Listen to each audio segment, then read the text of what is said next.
Quando uma parte do texto estiver em negrito, vocês ouvirão um pequeno sino no início e no final deste texto.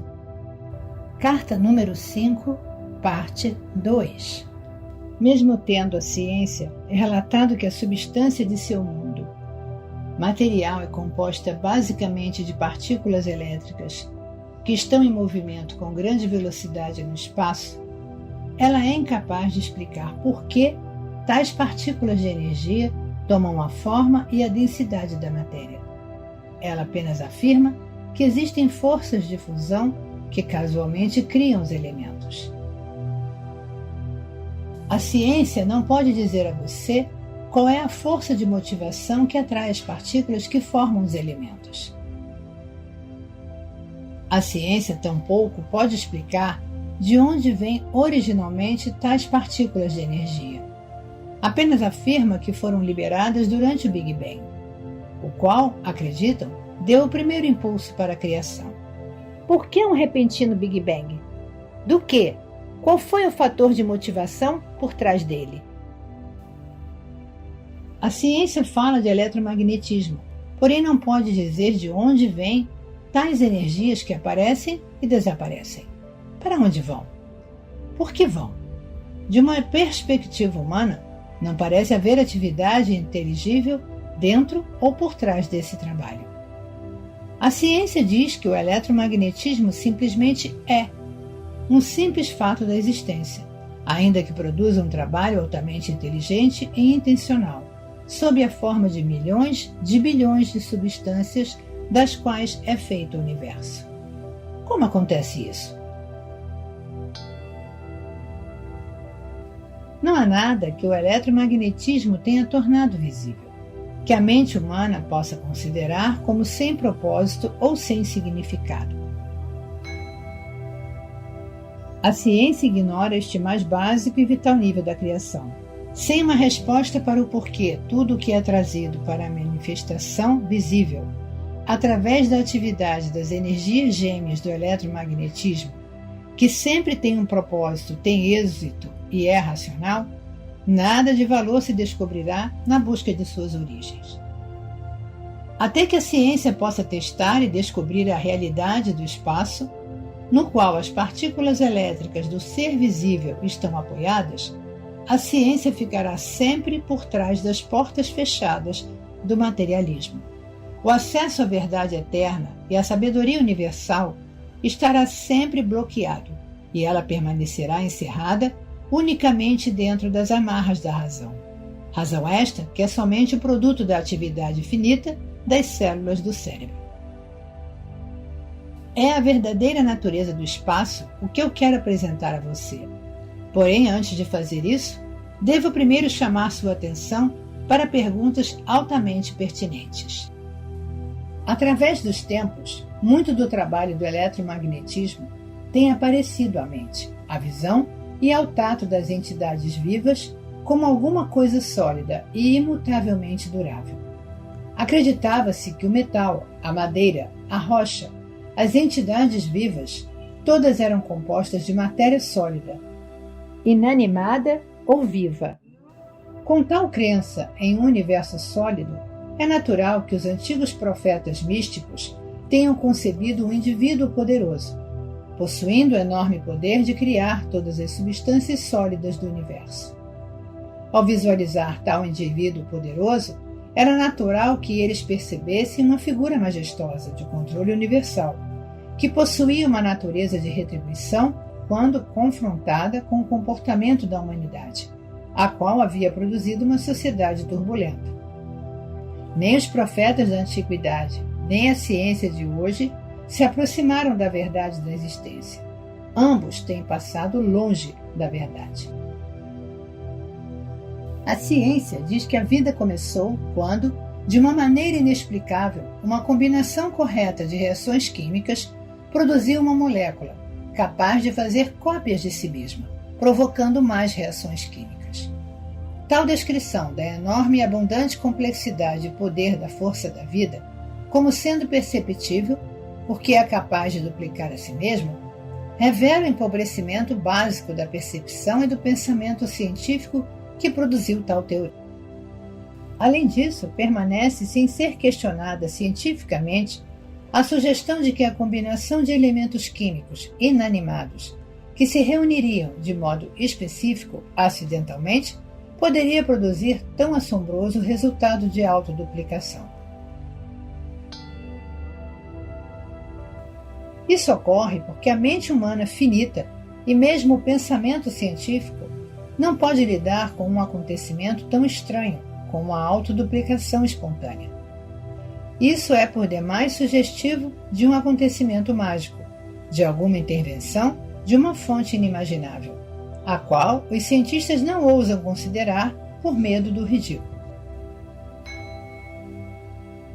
Este consenso de cordeiros é considerado mais científico do que produzir teorias inspiradas, as quais são bloqueadas pelas leis materialistas que a ciência estabeleceu para si mesma. Este bloqueio ao progresso científico futuro impedirá que a ciência investigue devidamente o reino da mente e do espírito, até que algum cientista iluminado desafie as convenções e se atreva a cruzar as fronteiras entre o que é visível e o que é invisível. Se os profetas de antigamente tivessem sido presenteados com a teoria da autoduplicação molecular, não teriam nenhuma dificuldade com tal acontecimento mágico, e diriam que Deus fez as combinações químicas e as impregnou com vida. Porém, esta também não é a explicação correta. Este antigo conceito religioso de um Deus no alto, criando de longe, é o que impede o cientista de avançar na direção de reflexões espiritualmente mais conscientes. Portanto, apesar de a ciência parecer emancipada das velhas doutrinas, continua mentalmente atada e obstruída pelos temores de velhas proibições, como no século XIX. Ela adota suas ridículas teorias, porque ainda não percebeu a realidade de nossa fonte do ser, por trás e dentro da molécula viva. Continuando a sua história da criação, a ciência afirma que depois da autofabricação de moléculas vivas capazes de duplicarem a si mesmas, elas constituíram a si mesmas em uma célula viva, tão pequena que não se pode ver a olho nu, e esta se tornou o material de construção básico para toda a multiplicidade de organismos vivos, incluindo as plantas, os insetos, os répteis, as aves, os animais e o próprio homem. Assim, todos os seres vivos teriam um antepassado em comum, a primeira molécula viva. A ciência não pode explicar por que as moléculas autoduplicantes se combinaram para formar uma célula viva. Isso continua sendo um mistério para a ciência até hoje. A célula viva, segundo diz a ciência, se reproduz indefinidamente em bilhões de formas diferentes. Essa é a base para a construção do universo visível. Como pode ser isso? Que impulso motiva tal duplicação? A ciência não pode dizer. Entrincheirada em sua própria cegueira, tem se limitado, e as pessoas com ela, a uma cegueira materialista. E agora, a primeira célula viva merece a plena atenção de qualquer um que esteja buscando seriamente a dimensão espiritual e a fonte principal da existência. Porque a primeira molécula viva e a primeira célula viva são a primeiríssima evidência de alguma atividade inteligente dentro da matéria, dentro do universo. O primeiro traço mostrando sensatez e sensibilidade é a função da membrana que envolve a célula, fornecendo proteção e individualidade. Pense nesse fenômeno milagroso. A célula absorve do ambiente somente o alimento selecionado através da membrana. Não só absorve o alimento correto, mas depois de nutrir-se ainda elimina o resíduo através da membrana permeável. Você deve perguntar a si mesmo: como pode a membrana, puramente física da célula, invisível ao olho nu, distinguir e selecionar o alimento correto, objetivando aumentar seu bem-estar e ter suficiente discernimento para desfazer-se da matéria tóxica não desejada? Você não vê um alto grau de propósito em toda esta atividade? Você pode acreditar que este propósito seja acidental? E o propósito não é a grande marca da inteligência? E mais, a membrana da célula continua a fazer esse trabalho de selecionar o alimento e descartar a matéria tóxica em bilhões de diferentes circunstâncias e condições relacionadas com a sobrevivência de diferentes espécies em diversos ambientes. Isso não é a evidência do propósito que se mostra dentro de cada ação de cada espécie, sejam insetos, plantas, répteis, aves, animais ou seres humanos? Não seria possível descrever o universo como o consistente e constante impulso do propósito tornado visível no reino da matéria visível? O espírito do propósito é um elemento físico ou um elemento da consciência? E se você pode aceitar que o propósito é um impulso inegável de criatividade por trás da existência, então pode passar para a próxima percepção. Seu universo é a manifestação visível de uma evolução inteligente de causa e efeito, evidente na matéria viva. Pois se a célula viva pode selecionar o alimento correto e também eliminar o resíduo tóxico, esta simples atividade demonstra um conhecimento da necessidade de digestão e de eliminação de tal resíduo para assegurar a contínua saúde da célula. Isso não é uma clara indicação de uma evolução inteligente de causa e efeito? E mais, a ciência diz que a célula contém um núcleo que poderia comparar-se ao cérebro humano, uma vez que transmite mensagens e sua mais importante função é a de armazenamento de informação. A livraria, que contém não somente os detalhes que se relacionam com uma célula, mas também os do corpo inteiro no qual ela reside. O fato é que, ao investigar a célula, a ciência descobriu que esta, em si mesma, parece ser um sistema de mensagens químicas, transmitidas de um modo proposital, inteligente e inteligível. Como poderia acontecer isso se as origens das moléculas da célula fossem apenas elementos químicos inanimados? Você poderia duvidar de que por trás de cada mensageiro, com uma mensagem a transmitir, há um pensamento inteligente ou consciência? E o que pensar da precisão das mensagens transferidas de célula para célula, para assegurar a precisão da duplicação exata de certas espécies durante milhões de anos? Em que momento da criação a consciência entrou nos organismos vivos? E como foi que o pensamento inteligente, que considera e decide, chegou ao campo da matéria inanimada inconsciente? Sem a consciência inerente, como pode ocorrer tanta atividade informada e informante em uma célula que é invisível ao olho nu? Tal atividade não é o produto da consciência-conhecimento demonstrando a presença de vida inteligente em seu aspecto mais básico? Uma simples célula viva, em forma de bactéria, pode mover-se sozinha e viver sua própria vida, especializada e excitante no ambiente. Ou, como um vírus, realizar seu trabalho especializado e mortal de atacar alvos específicos nos organismos vivos. Por outro lado, a célula pode estar fixa em um organismo, realizando seu trabalho altamente importante de construção e de manutenção de alguma parte do organismo. Tal trabalho produz matéria viva, precisamente adequada e necessária ao órgão vivo sobre o qual trabalha, sejam partes do corpo humano ou de vida animal ou vegetal, tais como os dedos dos pés do ser humano e o baço, ou a pele do animal e as presas, ou as escamas do peixe e a plumagem das aves, ou a copa das árvores e as folhas nos ramos, ou as pétalas das flores, ou as antenas das mariposas e suas asas diáfanas, a pele do réptil, dos crocodilos e seus dentes, e os olhos da lula que mudam de cor segundo a sua necessidade de camuflagem. Cada um destes fenômenos físicos completamente diferentes e aparentemente não relacionados foi criado pelo trabalho especializado e individualizado de bilhões e bilhões de células vivas idênticas. Ao contemplar a grandeza e a diversidade do trabalho realizado por uma simples célula viva e invisível a olho nu, você pode acreditar em um universo mecanicista? Seria possível fazer tudo isso se a matéria produzida por tais células fosse lógica, sem nenhum objetivo razoável e sem nenhuma razão para sua existência, desprovida de consciência pessoal? Este não é o caso.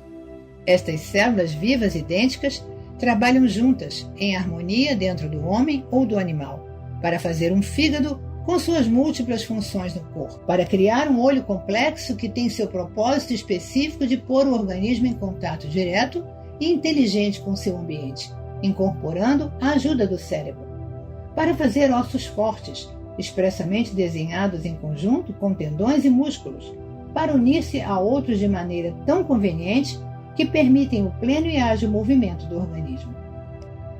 Além disso, células nunca interferem no trabalho de outras células. Ao criarem um rim, não fazem de repente uma orelha. Ao criarem cabelo, não se lançam subitamente a fazer pele. Não, as células criam o couro cabeludo e as mesmíssimas células criam o cabelo. A única diferença entre as células da pele e as do cabelo é o trabalho que realizam, segundo após segundo, durante toda uma vida. Por quê? Qual é o fator motivador e inspirador? Acidente? Que inteligência organizadora pôs em movimento todo o processo de criação, desde o nível mais fundamental de formação de simples elementos, a partir de partículas elétricas livres no espaço, até a combinação de elementos para formar substâncias químicas, a combinação correta de substâncias específicas para formar uma molécula viva, a combinação correta de moléculas vivas para fazer uma célula viva, que pode receber alimentos, eliminar resíduos, construir segundo especificações claras, deslocar-se e sustentar conscientemente esse enorme edifício da criação através de bilhões de anos. Qual é a força motivadora que concebeu e fez evoluir com sucesso nos sistemas vivos as entidades vivas? Bilhões e bilhões de maneiras diferentes de fertilizar as sementes de todo tipo, sejam as das plantas, dos insetos, dos répteis, das aves, dos animais ou dos seres humanos, desenvolvendo para cada um deles um sistema inteligente de procriação, adequado às condições climáticas e à produção de vegetação no ambiente, a fim de assegurar a sobrevivência. A sobrevivência não é também uma evidência de atividade com propósito inteligente?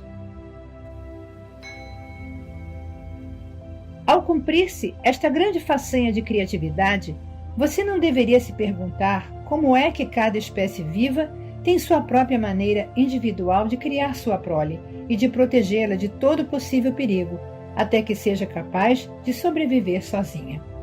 Isso não é um ativo amor pela criação em sua forma mais elevada? Você não pode sair desta análise sobre o que tem a inteligência humana a dizer a respeito das origens da vida e da criatividade, sem que se mencione as importantíssimas moléculas de DNA, sobre as quais se diz que levam o projeto de todo o organismo, planta ou bebê. Estas moléculas de DNA dão as instruções às células, informando o que elas devem construir de acordo com os cromossomos depositados pela semente. Em lugar da inteligência, a ciência ofereceu as moléculas de DNA e as células frágeis da matéria como a fonte de existência, seu líder supremo, seu diretor de criação, das quais toda a criação deve depender para sobreviver. Contemple o glorioso DNA, senhor de sua criação. De onde tiraram as células de DNA seus inteligentes poderes direcionais? A ciência já está satisfeita, agora que é capaz de explicar de maneira razoável por que as diversas espécies de todo tipo se reproduzem com tanta precisão e consistência.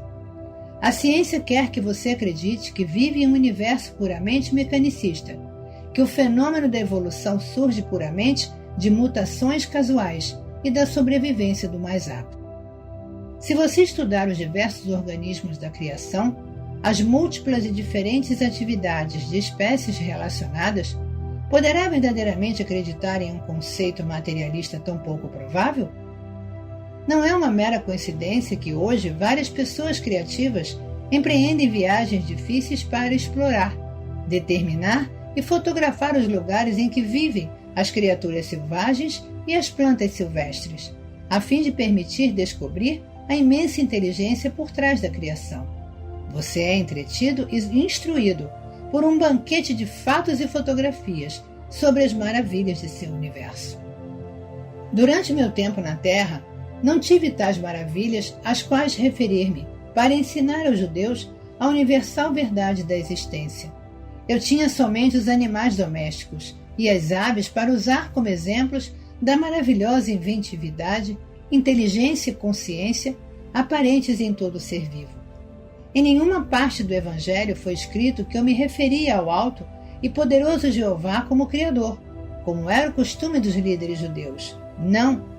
Eu recorri ao campo, às flores e às aves, e procurei ensinar aos meus compatriotas que eles estavam rodeados por uma criação milagrosa e maravilhosa. Há 2000 anos, em sua dimensão, nos faltava seu atual conhecimento científico para observar e explicar de maneira inteligente a atividade que eu chamava o Pai, em tudo que se encontra ao seu redor. Para descobrir a sua verdadeira fonte do ser, peço a você que avalie a inimaginável e indescritível complexidade e diversidade de trabalho intencional, claramente evidente nos pinguins e nos porcos. A mente humana pode reproduzir qualquer das atividades mais básicas no sistema digestivo, por exemplo, que rapidamente reúne as enzimas requeridas e os hormônios necessários para a digestão? Como a mente finita, que é incapaz de perceber claramente o verdadeiro processo criativo, governado pelo conhecimento instintivo, ousa declarar explicitamente, desafiando a contradição, que compreende as verdadeiras origens da criação e as forças que deram forma à criação? Que arrogância! Esses homens somente podem pensar segundo o que dizem os seus olhos.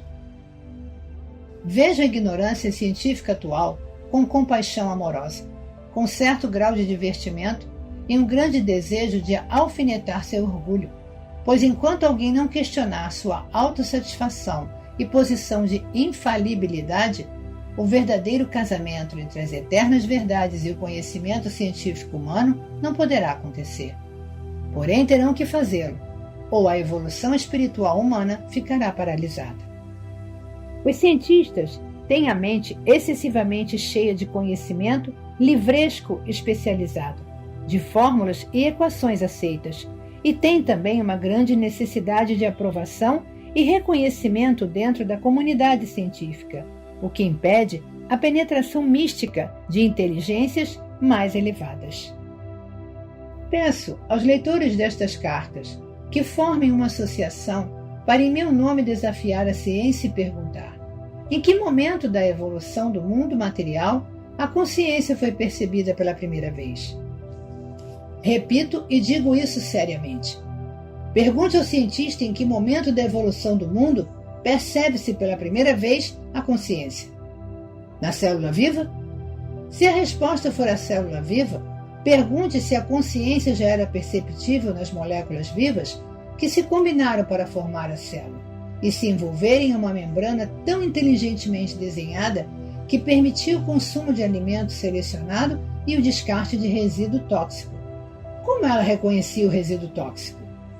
E se aceitar que a consciência poderia estar presente nas moléculas vivas, não seria necessário perguntar se as propriedades químicas que formaram uma molécula viva não teriam possuído elas mesmas a consciência que finalmente as impulsionou e projetou em uma combinação viva para formar uma molécula? E tendo retrocedido até este ponto nas origens da existência, as propriedades químicas, ainda seria necessário perguntar por que a consciência deveria se tornar uma presença viável somente dentro das substâncias químicas. Por que não nos elementos nos quais a individualidade tomou forma pela primeira vez? E se aceitar que ela estaria nos elementos, por que se deveria negar que a consciência impulsione as partículas elétricas para formar os elementos? É racional negar tal possibilidade? E tendo chegado a tal possibilidade, não se deveria ir mais longe e perguntar de onde vem o eletromagnetismo? Qual é a realidade da eletricidade, para além dos raios de luz intensos, agora descritos pela ciência como fótons e elétrons? E qual é a realidade do magnetismo, para além das energias gêmeas de ligação e rejeição, estes impulsos de energia que trouxeram estabilidade e ordem ao caos. Pergunte à ciência, de onde vem o eletromagnetismo que é responsável pelos passos mais básicos na criação de um universo organizado e disciplinado, de uma complexidade e diversidade impossível de imaginar. Tentarei agora explicar com suas palavras aquilo que está além das palavras e, neste momento, além de toda a compreensão terrena individualizada. Por isso, ainda que o intelecto ajude o cérebro a compreender as realidades espirituais que estou expondo para você, também cria uma barreira à verdadeira percepção e experiência espiritual. Por esta razão, considere as referências à dimensão universal final como simples proposições, ideias, vislumbres de formas resumidas de consciência da realidade por trás e dentro de seu universo. Leve cada uma dessas ideias, uma à meditação. O que estou querendo explicar está inteiramente na consciência e é da consciência, sem parâmetros nem fronteiras. Se você está suficientemente evoluído espiritualmente para seguir-me até aqui, para além das palavras, você começará a compreender espiritualmente tudo o que tenho tentado dizer. As palavras guiarão você para novas visões do ser, que serão abertas em seguida. Persevere. A luz gradualmente, talvez imperceptivelmente, penetrará em sua mente e você terá pequenas aberturas da visão interior. São muitos os que experimentam um pequeno clarão de visão interior, os que brevemente sentiram um toque da consciência divina e logo, sem ousarem continuar crendo no momento transcendente de seu despertar, começaram a questionar, duvidaram e finalmente dispersaram o pequeno influxo da consciência divina. Cuide para não fazer o mesmo. A incredulidade o atrasará, o prenderá no plano da existência material mais do que pode imaginar. Seja o que for que seja dado a você e que você seja capaz de receber, apanhe rapidamente e não duvide. A dúvida destrói o progresso firme, porque cria suas próprias formas de consciência, as quais suprimirão e mesmo erradicarão a visão interior que tem alcançado anteriormente. Portanto, a sua escolha de pensamentos, convicção ou incredulidade, dúvida ou fé, constrói ou destrói o seu progresso na busca da verdade. Qualquer negação apaga de sua consciência o progresso que você tenha conquistado. Além disso, quanto mais alto você ascender na verdade espiritual, mais poderosos se tornam os seus pensamentos. Assim sendo, crie e mantenha firmemente o seu próprio impulso espiritual e não permita que ninguém interfira e enfraqueça esse impulso. Mantenha-se firme em suas percepções anteriores. Em tempos de dúvida, navegue com pensamentos positivos, usando afirmações iluminadoras, agarrando-se às orientações inspiradoras prévias e recordando dos momentos em que suas vibrações de frequências de consciência estavam mais altas. Usando a força de vontade, escolhendo afirmações que contenham pepitas de ouro de verdade espiritual, retorne uma e outra vez a este nível mais elevado de consciência. Não se renda por preguiça mental aos altos e baixos das energias espirituais da consciência, nem se converta em uma gangorra espiritual. Enfatizo fortemente esse perigo de auto-obstrução. Torne-se ativamente consciente dele. Se você conhece algo das narrações de minha vida na Palestina, lembrará que eu também sofri o fenômeno dos altos e baixos da consciência espiritual, e que foi necessário retirar-me para as colinas para rezar, meditar e renovar as minhas forças espirituais. Portanto, compreenda seus períodos áridos, porém, não ceda passivamente a eles, pois conduzirão você a uma mudança indesejável de atitudes e padrões mentais e emocionais. Recorra conscientemente à sua fonte do ser, para receber nova força e para a elevação das frequências de sua consciência. E assim, essas fases negativas se reduzirão enormemente em força e duração. Digo novamente, Esteja atento para o modo como você usa sua mente. Deixe que a sua atividade mental seja sempre construtiva, a fim de que ela possa contribuir para seu crescimento espiritual e não seja um contínuo obstáculo.